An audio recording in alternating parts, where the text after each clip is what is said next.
So here we are back from Pennsylvania again, another ride and excursion. And my frame showed up, a full suspension frame. We're going to open that in a minute. I wanted to fill you in on a couple things that's going on. I'm probably about 4 videos back on editing and all. And I'm going to be putting out a video from a ride we did in April, Rothrock State Park. I've been working on that for months. Just trying to, there's a lot of footage to get through and all. But I'll be putting that out in 2 parts coming up soon. And at the end of this video, I'm going to put some footage from the 1997 Diamondback. I did a few little videos talking about putting a new fork on it and some parts we were going to do to it. So at the end of this video, if you keep watching, you'll see how that turned out. But for now, main attraction here is I'm going to open up my new frame. And the box didn't show up in too bad a shape this time. Usually everything's pretty tore up. You get to see what this looks like. You get to see it with me. Looked like they packaged it pretty good.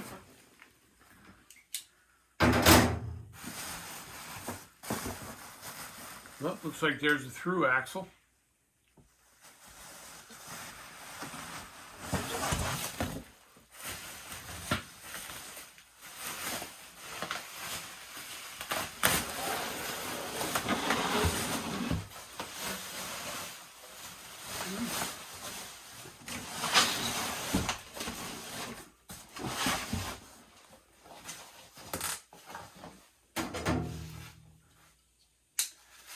Now I actually have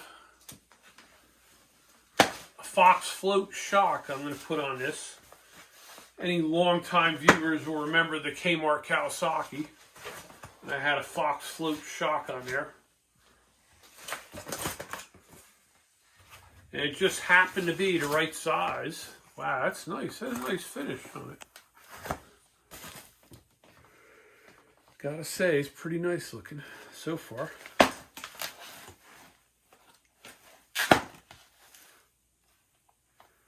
Packaged better than the rest of the frames I bought. Now this is AliExpress in case you don't know. But I had posted the geometry numbers on this bike on my Instagram. And 67-degree head tube angle, tapered head tube. And it's also a boost axle, which is my first boost axle. I got a hub coming to, I'm going to lace up it's going to be a 27.5. I know that's not the latest thing, but I like 27.5, so.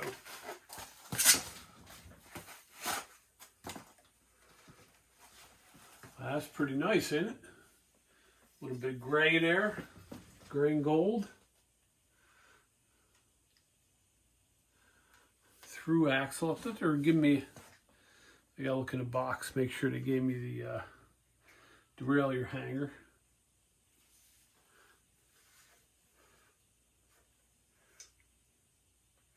I guess that's where the shock goes. It's a 165 shock. 120 millimeter rear travel. 67-degree head tube angle, set up for 120 front travel.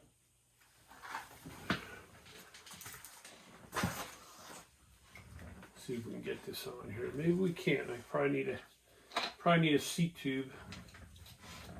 Maybe I'll get it.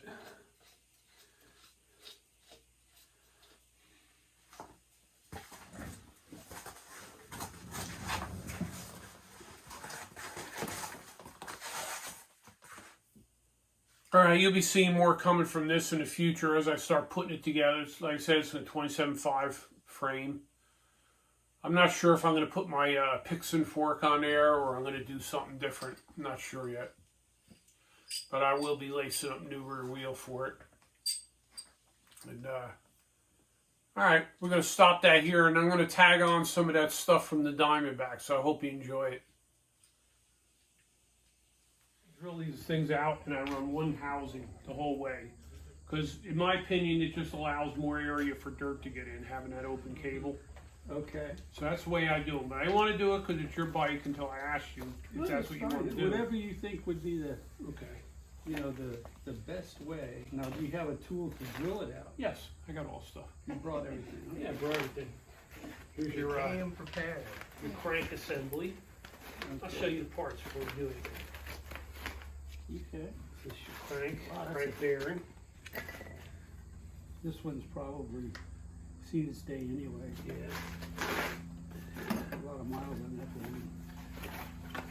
Pedals. This goes in there. This is the That's the bearing. So it's external bearing. They call it like a BSA style bearing. Okay. But I feel like that is pretty light. Whoa. And just having a hollow shaft and all, it's real. It's light, but it's stronger. Like, cause I don't know if you saw these apart before. It's just a little square taper, and they'll wobble loose if you really use it off road a lot. Okay. Not that I don't know how much you're gonna tear it up. But. So this goes through that. So we gotta take that bearing out, Mhm. and these will thread in. They're external bearings into this bottom bracket, Mhm. and then this slides through them. Okay. And you don't What clamps does on this there. piece do? Does that stay in there? It stays in there, yeah. Okay. So that goes inside Inside, the yep. existing part. Yep. Okay. There you have a little clutch set up so when you're riding off road and all, the chain's not bouncing. It puts a lot of extra tension on the chain. Keeps the chain. You don't get no chain drops using a derailleur with a clutch. Huh. And then this is the other half of that. So if you look, see every other tooth is narrow. Oh yeah. They call it a narrow wide. So the chain only fits on there one way. So being that way with the narrow wide and the derailleur clutch, the chain ain't coming off. Like they don't come off. You don't get drops, you know what I mean? Mm-hmm. And your shifter, level speed, and chain.